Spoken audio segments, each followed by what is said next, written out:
take down Sanford early.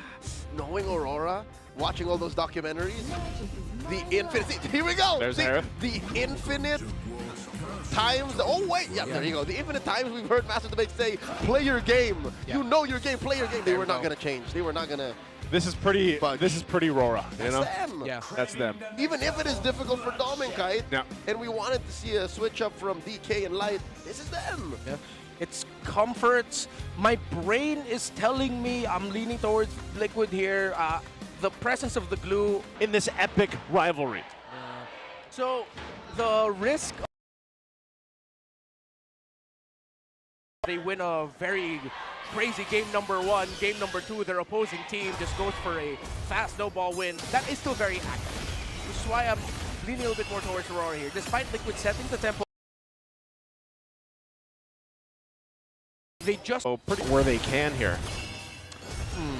Let me see now if there's any avenue for Carl Teasy to go for a flank somewhere at level 4. Dominic is stretched out, but he will back out in just a bit, knowing that there's a chance Carl Teasy might be in his side of the jungle. He will not hit level 4 just yet. So if ever there is going to be a flank, it might be somewhere in the center of the map after he gets the purple buff. See if they can bring Yue down low so that they don't have that much of a problem getting turtle number 1. Yeah, turtle situation in game 1 was It's pretty crazy. Interesting. I was going to use the word interesting. But this time, maybe we go for something more traditional, something more orthodox. That could have been the issue with Aurora, is because the game was so weird to begin with. Yeah. Oh, mid lane might taking quite a bit of pokes, but he even holds on to the flicker, so he knows he's going to be fine. He'll go reset.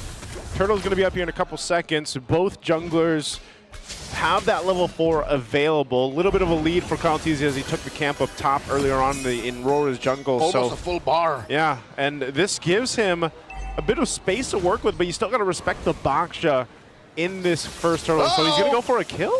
Carl Teasy does not pull the trigger on the shadow kill. Wall put up. Oh, good There's block. the Force of the Phoenix on the shadow kill. Wall put up. Oh, good There's block. the Force of the Phoenix put up by Sanji, so they know where everyone is, but that's just going to be it. A couple ultimates expended here. Heal up for JP. Fight for this turtle. It's half health. Now 8. Who's going to get it? Retribution still online for both, and it's Demon Kite. Utility jungler reigns supreme. The grab, and the mount by Sanford. Not much of a follow-up here, as Demon Kite put down to a massive tech charge coming in. Edward takes down Carl, first blood. Yep, that's what we were talking about. In terms of the potential of Aurora to get big wins early on, they get the turtle. Carl Teasy stood his ground, but eventually got taken out. Light able to get that massive tech charge in with the wall.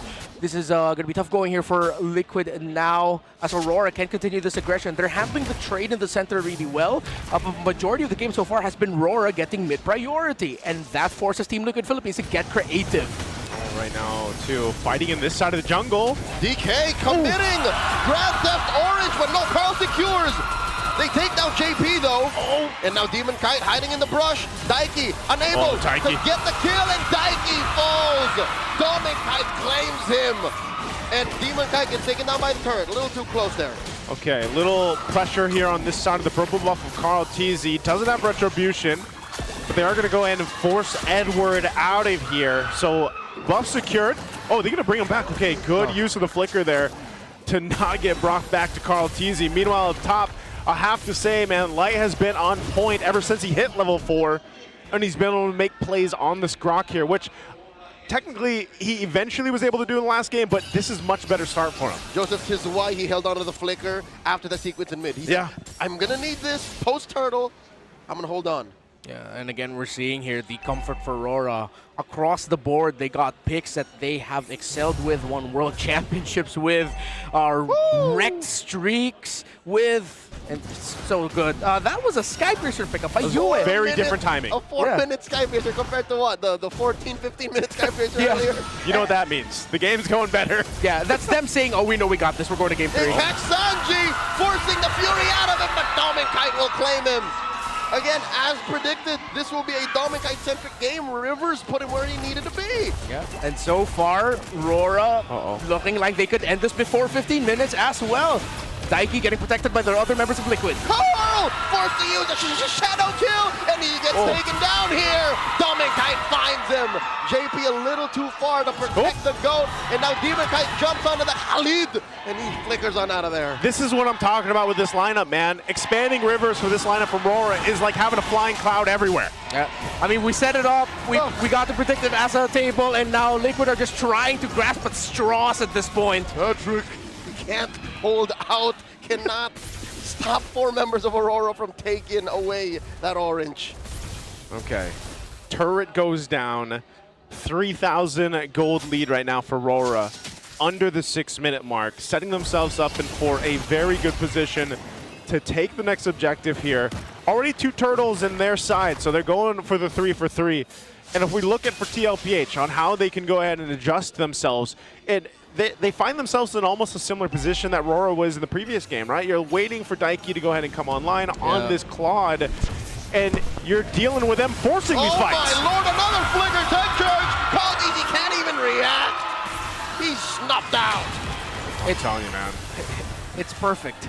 It's Aurora playing a very comfortable and familiar lineup that nothing is going wrong for them. And Liquid it's just them feeling the wrath of giving this kind of lineup to RORA. They should not have given this kind of lineup at any point. And that's why I would argue the fact that, you know, talking about Claude scaling up, it would have been better if, yes, you have a Hayabusa, but you are naturally shut down at this point, 0 and 3. Yeah. You're going to have to play massive catch-up, which then also paints the picture of how difficult it is to actually contest for these objectives and why you're on such the back foot. They're going to lose another turret down bot. You can see how Edward's not even really worried about Daiki or anything unless Carl TZ forces a play here. Shadow kill on Edward alone. Pop in the bravest fighter just for a little more shields. JP, the backup. UN light response just to buy time for DK to get that turtle and steal away the purple maybe even. And this is a 3-man coalition from Aurora pushing forth up top. 5K help. Well, they know the orange is up. Here comes Demon Kite. They're going to force him off the buff. And now DK jumps on, compromising JP. No orange buff for Liquid. Oh man, Carl. I think he's going to be able to get away, but they're just going to force this tier 2 down. Uh-oh, another tech charge, knocking up 3. Carl is down. JP is out of the picture as well. Damn. But Daiki finds light. A little bit of retribution for Liquid. Oh no, Sanford. Okay, flickers. I'm going to reiterate it again. Carl TZ has been shut down in game 2.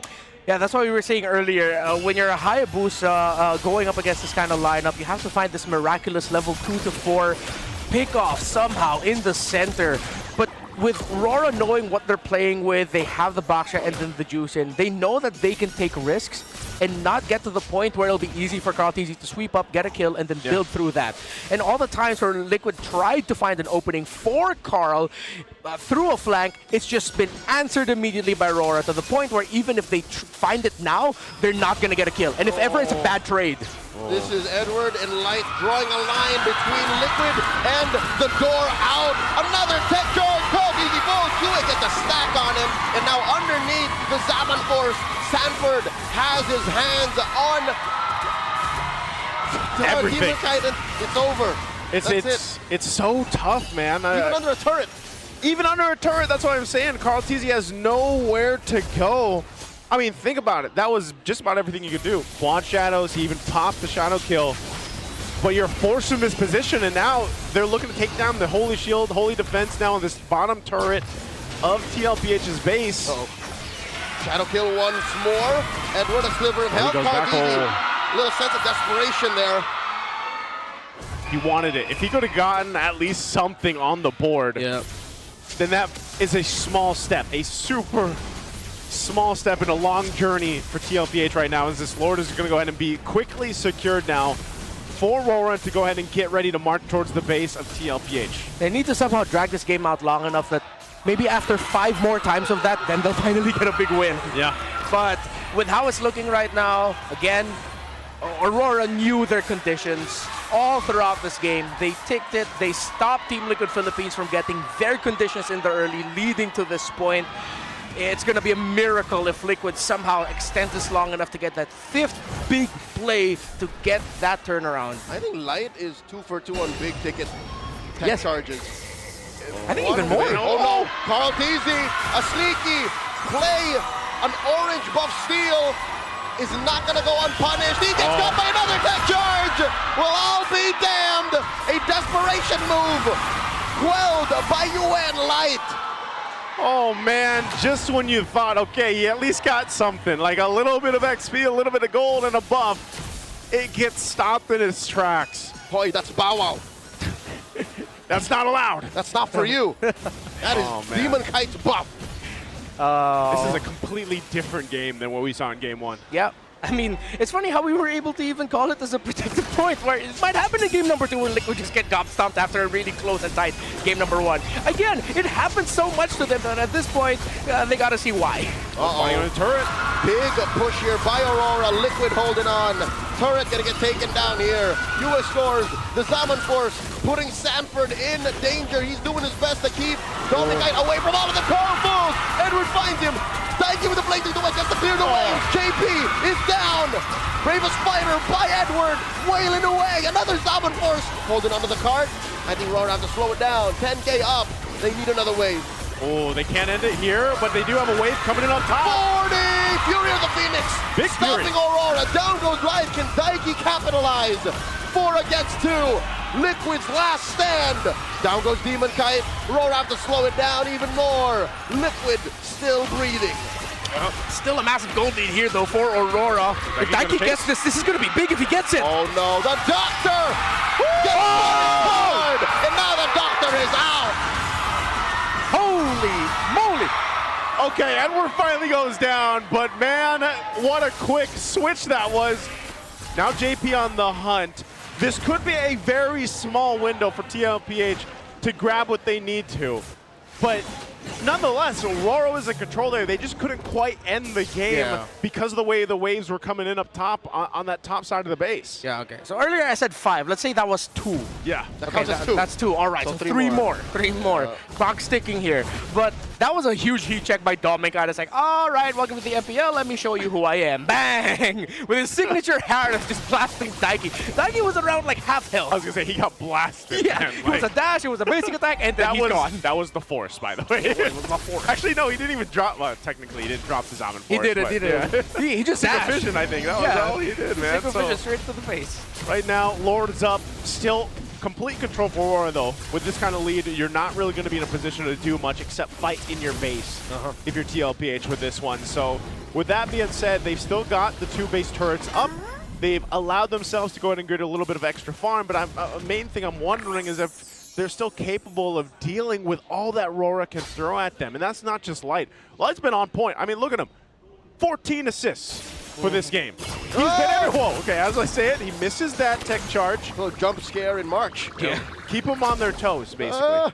Yeah, I think he was also trying to measure whether or not he was going to commit the flicker, because that would have landed on the tower, if I'm not mistaken. And they're all too far off to follow through. Yeah. So, you know what, Light? Thank you for not committing that flicker. That would have been bad for your team and good for Team Liquid Philippines. That's how far ahead they are. He can afford to do that. I was going to say, look how he's got the tech charge again. So, like, there's no hurt to throw it out there because this Lord is coming up slowly up top. So they delay these waves to go ahead and deal with this push in for that mid turret. Half health on this. TLPH on the defense. Here we go. Lord inside the base. Wave escorted in mid. In comes JP. Fury the Phoenix. Looking for an engage. Dominic falls. Carl Daisy finds him. Wow. This has gone sideways for Aurora. Their main damage source no longer on the board. Daiki with a blazing duet. Pushing back the rest of Aurora. Edward goes down. The chef cooked him. What happened to Dominkai? How did he get caught like that? Fury of the Phoenix. One simple, I think a very unfortunate time, because at that point Domin actually committed a dash. So it's like, uh-oh, I'm dashless. Uh-oh, I'm stunned. And he's got a flicker, right? That man's got no purify. Yeah, I think it was just way too fast for it to happen. That at that point he just got taken out immediately. That's 3, folks. He got rocked. He got rocked out, and wow, Liquid. Good read on the situation. Fortunate for them as well that the Fury of the Phoenix from Sanji landed at the perfect time. And this is the thing you said earlier, Redmar. They needed to buy a lot of time. So far, I'd say they bought about half of that time they needed. Yeah. But again, also that got them another 3,000 gold in their pockets for TLPH. They were down about 7,000 earlier on, and you're taking a look at the items where things are falling into place now. Carl Teasy, mind you, shut down pretty much the entire of the game up until this point. Now he's a bit of a threat. He also picked up the Sea Halberd to go ahead and help deal with some of that sustainability that comes with Aurora. You can see now Winter Crown picked up for Domenkite too. Yeah. He's like, I'm not going to let that happen again. Not again.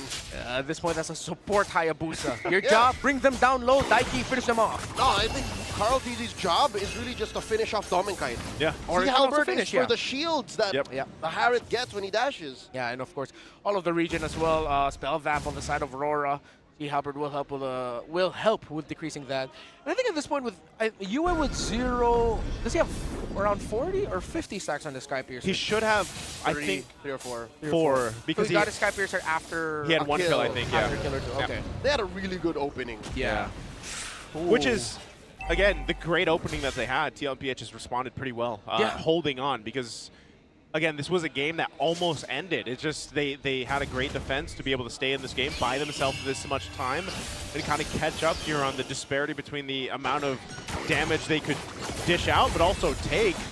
And look, for the first time, they're actually getting in position for this Lord. Are they going to go for it, though? They want to dance Lord here at an 1/8 of its health. And in comes the tech charge. No one home! JP very low. Phoenix. Fury of the Phoenix. In comes the rest of Liquid. Sanji very late to it. Wow. Daiki gets taken out by Edward out of the fight. And now in comes Blazing the Wet from the flank here. And Domenkite pops him. And now it's Carl DZ's turn to fall. 2 out of Liquid. And now JP gonna follow through. Triple kite for Domenkite. And now a Maniac served up a Sanji falls. Sanji says, nah, not me. Yeah. I'm not giving you number 5. I'm not giving you the Savage. It's just Sanji versus all of Aurora here. What can he do? I think it's over. There's a wave in mid after this turret falls. And now they're on the base. Demon Kite gets taken down. Sanji just delaying the inevitable. We're going to game 3. As expected,